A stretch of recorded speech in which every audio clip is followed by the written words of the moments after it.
Alrighty, I'm going to start the documentation of the mechanical rebuild of my KZ900 that I got up in Iowa. I bought in Iowa, and it's got about 8,000 miles on it. It was a needle in a haystack find, and I got it home now in Pennsylvania, and I'm just going to document everything. So after I die, whoever gets the bike will know exactly what's going on. So I drained the oil out of it last night. The bike hasn't run in 5 years, but it's immaculate. But it's 50 years old, so I'm going to go through everything. And so I just drained the oil out of it last night, and I just took the fuel tank off, and that's got rust in it. So I'm going to get that taken care of, and then we'll move on to the next step. Okay, it's October 20th, and I'm going to start the first step of my mechanical restoration here on the KZ900, and tank's got rust in it. You won't be able to see it through that little hole, but it's not real bad. But most tanks do have rust in them. People think if they drain the tank and then store the bike, that's good, and that's actually just the opposite. You need to drain the carburetors, the float balls, run the fuel out of it, and then the tank you need to leave full with fuel, put stabilizer in it or something, and then change it every year. But anyway, not a big deal. This is going to be overkill. I feel this tank doesn't have a lot of rust, but there's a lot of little nooks and crannies you can't get at. So I'm just going to drop a chain in it like you do when you have a real scaly tank. And I got all winter to do this project, so we'll drop a chain in the tank.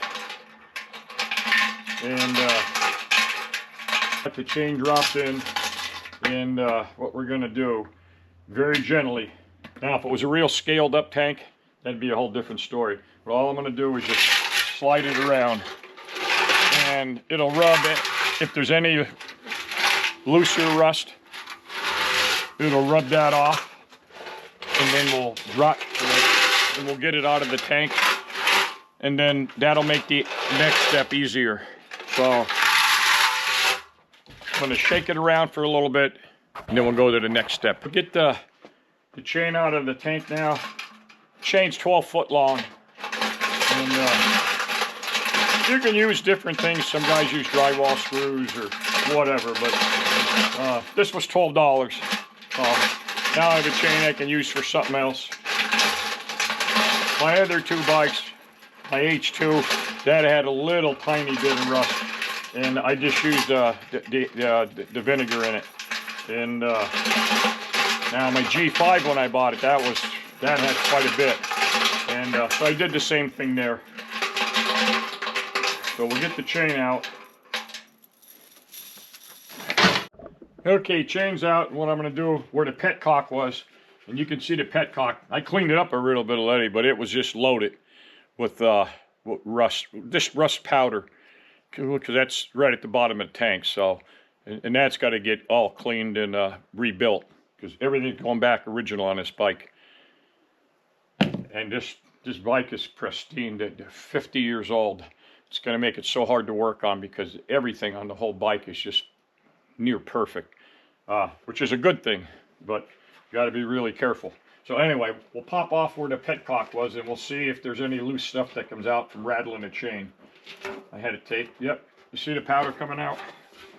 Not a lot. There wasn't a lot in the tank. Oh yeah, look at all the loose stuff coming out. You can see it. And I'm going to shake it around a little bit. Okay, I got done shaking it, and there was more in there than I thought. Believe me, still wasn't really crusty or bad or anything. But we'll take a look here, and you can see what I shook out of it. And of course the GoPro is not going to show it exactly, but there's quite a bit. And it's just small little, you can see it. And so what that's going to do, now that that's out of there, I'm going to get the compressor and blow the tank out with compressed air. But then we're going to end up putting vinegar in, and you can use regular white vinegar or apple cider vinegar. That's 6% acidity. I got 5 gallons here. I'm going to put 4.5 gallons in. That'll fill the tank almost full. And with all of that stuff out, that'll just make it a lot easier for the, for the acid to work. And the tank's going to look really great inside. So, so that's what we're going to do. We're going to move to the next step. And what I'm going to do is blow the tank out, cover it with plastic because it is almost perfect. And once I get it all covered with plastic, then I'm going to set it up with the drain and then fill it with the vinegar and let it set for 2 days. And then I'll drain it out, and then there's another process that you have to go through. So, okay, I'm going to try to take a look inside the tank here just to document it. You can see after running a chain and stuff, yeah, I mean, you can see, it's hard to see in here. You can see there's still rust, and there's more in the back. All the loose stuff's off. It's a little more than I thought. And that's what it, you can see it's kind of like surface rust. Sometimes they get really flaky, really bad. And I mean, but this was kept for 20 years in a controlled environment in an office. And then after that, it ended up in the garage for a number of years and with the tank empty. So, anyway, that's what it looks like. And we'll take a peek the best we can after I drain the acid out of it. And we're going to blow out any of the loose rust that's in there. And I don't know if you can see it. You can see there's dust coming out. There's some particles coming out. Well, you can see more coming out at the top. Well, maybe we'll blow it this way.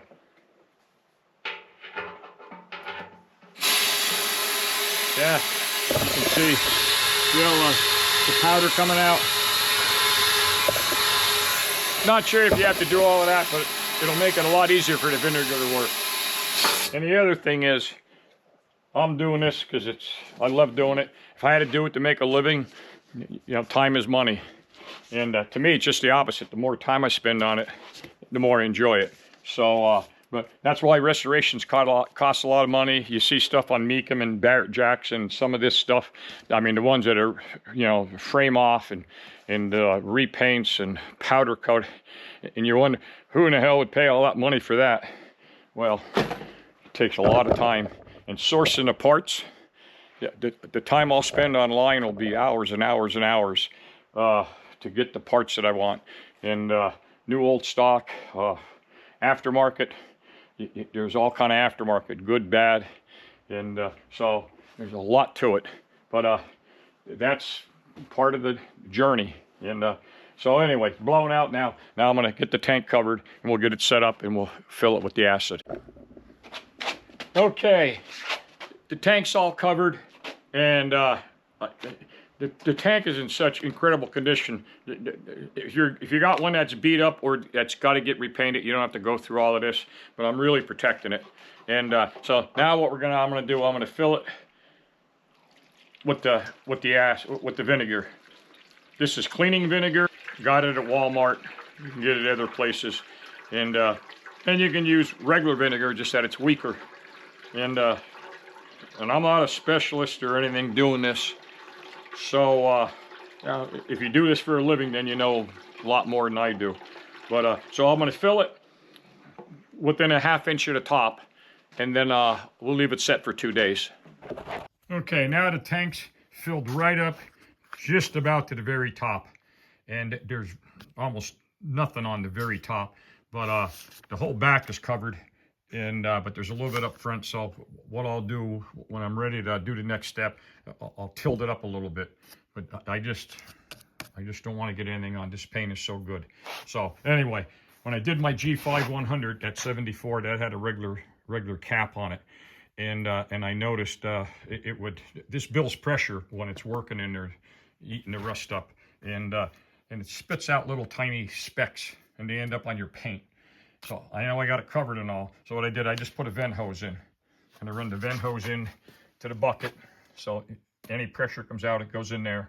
And then this will go outside in 2 days. And what I'll do, I'll just open this ball valve and all of the acid will come out. All of the vinegar will come out. And once that comes out, you quick flush it out. You fill it back up with plain water. Open the valve, let that come out. And then what you got to do really quick so it doesn't flash rust is you got to use baking soda. You got to neutralize the acid, which is baking soda is the easiest way. So you mix 2 cups to a gallon, and you fill the tank with that for about 20 minutes. and then you open the valve and let that come out. You get in there with a heat gun or something to dry the inside of the tank, some compressed air. And then what I'll do, I'll fill it with, you can just fill it with gas, fuel additive. I got for my radio control airplanes and my dirt bike, I'll fill it up with premix. And then it'll set all winter completely full, and the tank will be like new inside and out. So, but anyway, 2 days we'll come back, and then we'll take it outside. And like I said, I just have this set up just in case something leaks or whatever. And if you're prepared, it's going to be so easy. So, you know, now if it was a tank that you're going to get repainted, you could just not cover it and just dump it out. But this will be so easy, and it'll be clean. So, all right, 2 days later, we'll come back, get it outside, and go from there. Okay, and what I figured while I'm waiting the 2 days to get this out in the yard and finish the tank, I document this stuff for me when I get old later. I can look at this stuff, or whoever buys the bike after I'm dead, or if my son wants it. So, a little history. Can you believe this is the shop manual I bought in 1976? I bought a KZ900, but I bought the B model, better known as the LTD, and rode it on the street 1 year, year and a half, and then put it on a strip, slick wheelie bars, had some work done. Actually, Brian Hines did the work at RC Engineering, and so we raced it. So you had to have a shop manual. And can you believe this has been down in my shop? I sold everything, went in 1981 when I got married. And I saved this stuff, and I've been looking at it for 50 years. And I said, you know, I didn't want to throw it out. And here it is. It's invaluable now. And it's mine that I bought. And you can see how worn it is. The binding's gone because we worked on them. And you can even see the transmission pages, how greasy they are. Because I knocked 2 of these out. This is first gear from a KZ900. I knocked 2 of them out through the years. So pull the motor, split the cases, new gears. And then we did, you know, adjustable cam sprockets. We did a lot of stuff. So you had to have a shop manual. And it's so cool to have that today. And I even have the, you know, the Dana 3 ignition when we got rid of the dual points. And I have the instructions from them yet. And can you believe this is the stock KZ900s and the Z1s, the shims to do the valve adjustment. They were on top of the cam followers, not underneath like they are today. So Kawasaki sold the tool to do it. This is it. We bought it, and it just holds the valve bucket down once you're on top dead center. Then you pop the shim out, and then you put your new shims in. And then when we went with bigger cams, I ended up going with Yoshimura Bonneville cams and RC Engineering cams. And then if you did that, it would spit the shims out and destroy the head.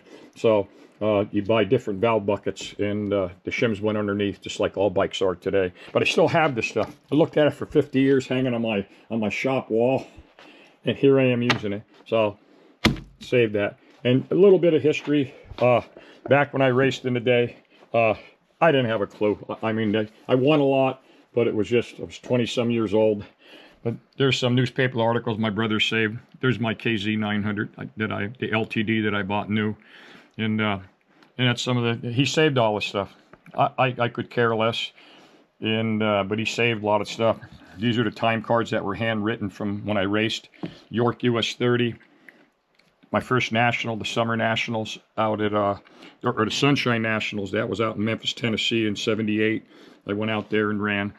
I actually ran a Kawasaki triple, a 500 H1 and double F altered.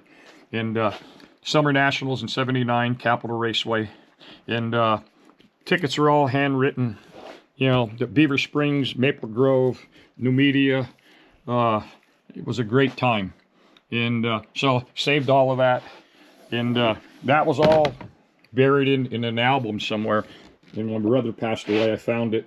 So I dug them out, and I have them in my trailer now. And there's some of my pictures. There's my H1. And that had a Tracy body on it, was altered. And so that's York US 30. I still fit in the suit today, thanks to my Crohn's. And I still wear it occasionally. And but I ran the bike in stock condition 1 year, and that's how we did it. Everything was so different then, and because that's mid '70s. and no leathers. Actually, if you look close, Dakota had no money. All the money went, what little money we had, all went for the bike. So you could see all my snaps were broke. So I just used duct tape for my sleeves and for buttons. And they let you run that way back then. But so then after that, I ended up slick wheelie bars, air shifter, piston kit, cams, and had a lot of fun. And some of my friends, there we are. There's the awesome Jim Yodock. And there the motor would come apart. That's the KZ900. Come apart every year, and inspect everything and put it back together, new rings. And little history. There's Terry Vance and Brian Hines, and that's out at Memphis in '78. That was way before they even thought about starting their own company. They worked for RC Engineering. And so it was always Vance and Carpenter and Sid Pogue, for the NHRA title. And so yeah, very cool. So I got a lot of remembrance here. So anyway, so much for that. Once we get back out in the yard, and we'll continue to, the tank deal. One other thing too, in '76, it was the bridge between the Z1 from '73, 4, and 5, and then in '77 it became the KZ1000. So the KZ900 was in between them. It was pretty much the same bike. Had smaller carburetors, had a little less top end. My brother had a '75 Z1B, and I ran that whole summer, and that would consistently go 12 ones at 110, and mine stock went 12 fours, and until we did the motor work. So, but anyway, back then the bike really appealed to me because it was so different, the LTD, and this is what came with the bike when you bought it. $2,500 for the A4 model, the standard one, and 32 back in 1976. And Kawasaki gave you this, and it was an experiment to see if this would sell, because it was so different. And I just came off enduro bikes, 100, 250, 350, and then the last one was a DT 400B. And then I bought a KH900 A4, which was the last year they made the 500 triple, was called the KH. Had it for 6 weeks, went down to Kawasaki shop, and they had 2 of the LTDs there. And that's what the LTD looked like, and it was so different at the time. And Kawasaki didn't want to invest in all of their own parts. They wanted to see if this concept would sell. So they put Morris mag wheels on it, aluminum, Goodyear raised white letter tires, a 16-inch rear wheel with a big tire, step seat, higher handlebars, different tank, short front fender, Jardine headers, and they wanted to see if that concept would sell. So it was the first year that Kawasaki assembled bikes in the United States, in Lincoln, Nebraska, and that's where these came from. That's where they were built. And the standard model, the one that I just bought, the A4, that came out of Japan. So they made 2,000 of them for the U.S. market, and they sold so well. And then in '77, it was the KZ1000 LT. So this style really sold because it was so different. Triple disc brakes, and doesn't really appeal to me that much today, even though I had it, because it looks like kind of a modern bike, and that's why I wanted the A4 so bad. And also, when you bought one of these, since it was really special, they ended up sending you this, and they engraved it. Now this had my brother's name on it because he ended up getting one too, and they made this placard, and they engraved your name on it. I lost mine, but I did find his. He had the same bike, so pretty cool. That's the history on it. So yes, this bike sold incredibly well. They all sold out quick, and the rest is history. And this is everything they documented here. They had the 4 and the 2 Jardine headers, because it was so different at the time with the triple disc and all. So, and I'm glad I got this. And who knows, there's one out in Columbus, Ohio, at a dealer. And I talked to the dealer. He said it's original paint, but I don't think it is. So I'm going to take a ride out, and who knows how life's going to turn or what else I can sell. And I may have to add one of these to my collection too. Although the A4 is what I really want, and I got a beauty. Okay, it's October 22nd. It's been 2 days. This has been sitting here with the vinegar in it. And I sloshed a little bit up in the front last night. And we're going to take a look, get rid of the vent hose here, and we'll see what it looks like inside.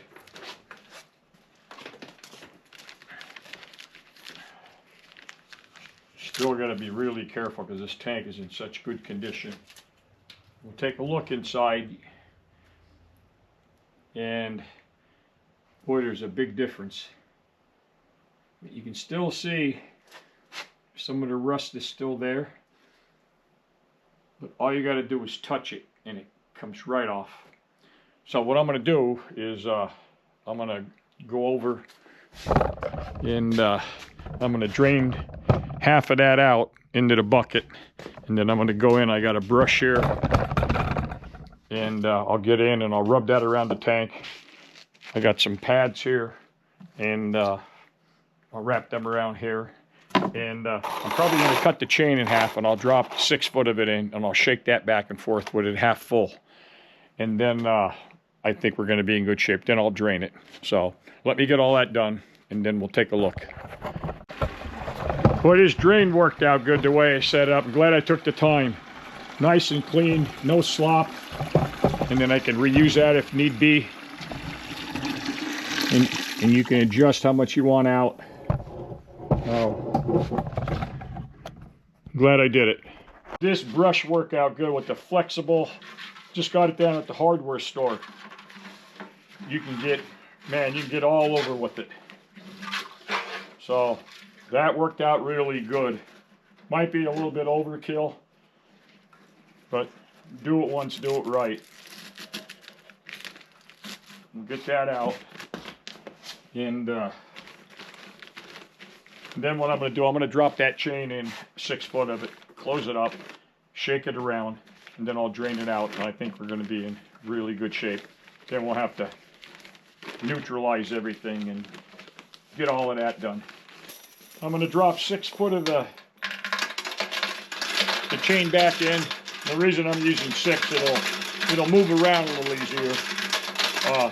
And I don't really think I even need to do this, but like I said, while it's all set up, got to do it. And then what I'm going to do, I'll close this, and because it's still half full of vinegar, and I'll slosh it around and move that chain all around.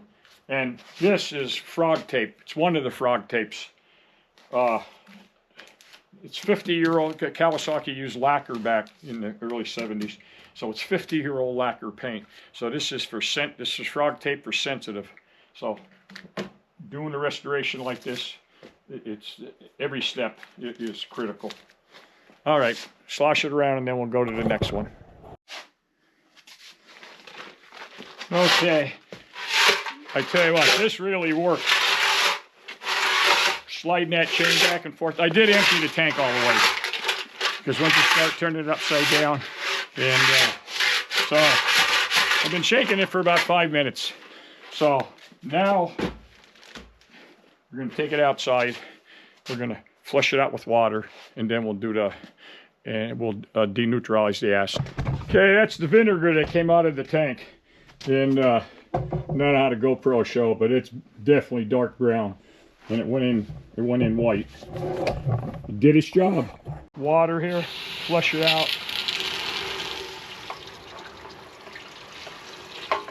Now we'll get rid of as much acid, and then we'll deneutralize it with the baking soda. Because if you don't do this, it'll flash rust. As soon as it starts to dry, it won't be anywhere near as bad, but it'll be just like brown over everything from the acid. And let her fill up here. Boy, this drain setup, I just rigged it up with some old parts I had. If it was an old tank that was going to get repainted, probably wouldn't have to do all of that. But we'll fill it up.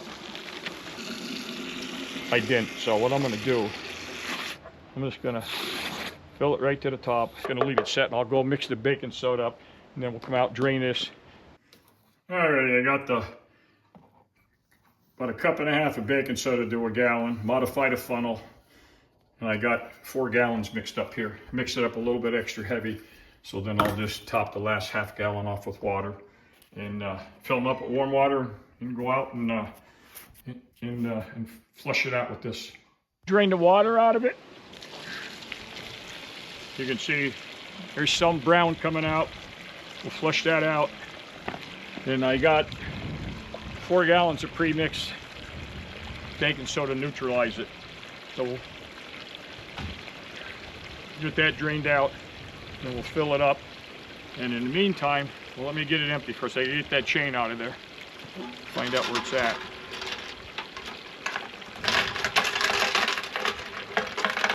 Well, that was easy. I got a lot of stuff from radio control airplanes, and this is just a piece of music wire I used. Get that out. Just gotta, can't wait till this is over. Then it'll all be mechanical to put it back, to go through it all. I'm not restoring the bike, but you got to go through everything. Crankshaft seals, points, you got to go through everything, all the rubber parts, and but I love that stuff. Okay, empty it out. Definitely rustier than I thought, but see, you can't see all the way in there. That's done. Start filling it up with the baking soda, mixture to neutralize it. People who do this for a living and are way smarter than me, I'm probably doing way more, and they could probably do it in half the time. But I'm not the brightest bulb in the box, but so overkill. All it takes is more time, and just to be sure. Only the third time I've done, well actually the H2 I didn't even do all of this because it wasn't bad. I did a little bit just with a little bit of vinegar. But the G5 I did similar to this. But it's a lot smaller tank, easier to handle. And that was in great shape too, but not like this one. And this is the KZ900, so there's a difference to me anyway. I got 4 gallon in. I don't have an extra empty container, so, but I made it a little bit stronger, and what I'll do, I'll just fill it up the rest of the way with water, and it'll mix. Here we go. Now, 20 minutes, somewhere around there, I'll come out and I'll drain it. Then it goes back in the basement, compressed air, heat gun, get it dried out, and then we'll fill it with, I think I'm gonna use premix. I gotta go see what I got. The baking soda's been in about 20 minutes or so, and we're gonna drain that out. We got the tank back down. I took the drain hose off, so it'll vent out quicker. And then what we're gonna do, we're gonna put some heat in the tank with the heat gun. Now you gotta watch it, heat guns get hot, and it's 50-year-old lacquer. So we'll try to dry it out the best we can. It's venting out down at where the petcock was. We'll do that for a little bit. As long as we get 95% of it out of there, the water, because the next step we'll get rid of the water. Oh, I have it on low. There we go. Now we got it on high. Now we got good heat. Oh, that's looking really good. It's getting hot towards the bottom. A lot of warm air coming out. Good. You can see it's already trying to flash rust us a little bit, which isn't a big deal. But you don't want to leave it like that because then it'll just get worse. Awesome. We'll get a picture of it later. I got to get the camera set up. So, okay, back outside. Okay, I got to use my phone for this and the flashlight, and it's going to be really hard to see, but it really looks good in there. And now obviously it's not brand new, but and you can see where the rust was. See where that white is, like there. The rust is gone, but it leaves the it leaves a mark, but it's not pitted or anything. So, it came out really good, and so now I'm gonna take it outside and I'll fill it with the premix, and that should end it. Okay, I got the regular gas coming out now, and that's going back in my container. And like I said, I'll use that for the lawnmower or weed killer or whatever. And probably really doesn't have hardly any moisture in it, but just to be sure. And then I'm going to fill it with premix. Probably could just leave gas in it, or you could use fuel stabilizer. I'm not sure if you need it. But I mix it 100 to 1. It's what I use in my RC airplanes, and it's a Sam's Oil 2-stroke, and certainly can't hurt. And then that'll get drained out, and then regular gas in. And then what you typically do is, just in case, once you get the bike all ready to run, which will be in the spring, you put 1 or maybe 2 inline gas filters on it for the first couple weeks, just in case. And then you're good to go. Vinegar looked like that was in the tank. I don't know how it's going to show, but boy, it's brown. You can see some of the sledge too. It did its job. Simple as that. Okay, we're all done with step 1 of my mechanical rebuild here and getting the bike back together.